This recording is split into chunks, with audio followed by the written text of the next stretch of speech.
میرا گھر بن رہا تھا تو بڑی دیر 20 سال کی بات ہے، تو بڑی گرمی تھی دوپہر میں، جولائی کا مہینہ تھا، اور ایک مزدور باقی بھی کام کر رہے تھے. ایک مزدور میں دیکھا دور سے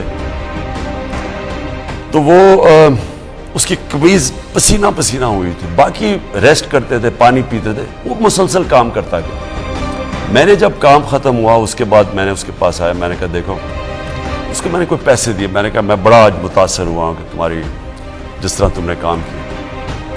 اس نے میرے پیسے پکڑ لیے، اس نے واپس کر دیے. کہتا ہے جس کے لیے میں مزدوری کر رہا ہوں اس کے پیسے مجھے ملتے ہیں، اس کے لیے میں نے کام نہیں کیا.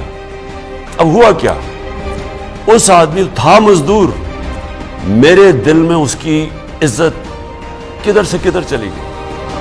کیونکہ جو ایک انسان میں غیرت ہوتی ہے نا، دنیا اس کی عزت کرتی ہے. کہنے کا میرا مقصد یہ ہے کہ ہم ہی اپنے آپ کو ذلیل کر رہے ہیں. بیگرز آر ناٹ چوزرز، کیونکہ ہم مقروض ہیں، ہمیں غلامی کرنی پڑے گی. یہ ایک جو اچکن سلبا کے بیٹھا ہوا ہے، وہ جب ایسی بات کرتا ہے، مجھے بتاؤ کہ قوم کدھر رہ جاتی ہے. جب ہمارا وہ جو پہلے 3 دفعہ وزیر اعظم وہ جا کے جب پریزیڈنٹ اوباما کے سامنے پرچیاں لے کے بیٹھ کے بات کرتا ہے، تو سوچے گے کہ قوم کیا سمجھتی ہے، وہ اپنی اس کی سیلف اسٹیم کدھر جاتی ہے، اس کی عزت نفس کدھر جاتی ہے. تو دیکھیں، ہم اس لیڈر کے ساتھ ہیں، ہم نبی صلی اللہ علیہ وسلم، جنہوں نے ہمیں دنیا کی تاریخ میں کبھی اس طرح کا کوئی لیڈر نہیں آیا.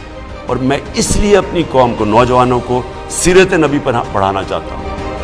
یہ رحمت للعالمین اتھارٹی میں سیرت نبی اس لیے کہ ان سے بڑا لیڈر ہی کوئی نہیں آیا تھا. جو ان کے ارد گرد تھے وہ لیڈر بن گئے تھے، اور وہ ساروں کے اگر نچوڑ کدھر کیا ان کے دلوں میں ڈالا تھا، لا الہ الا اللہ.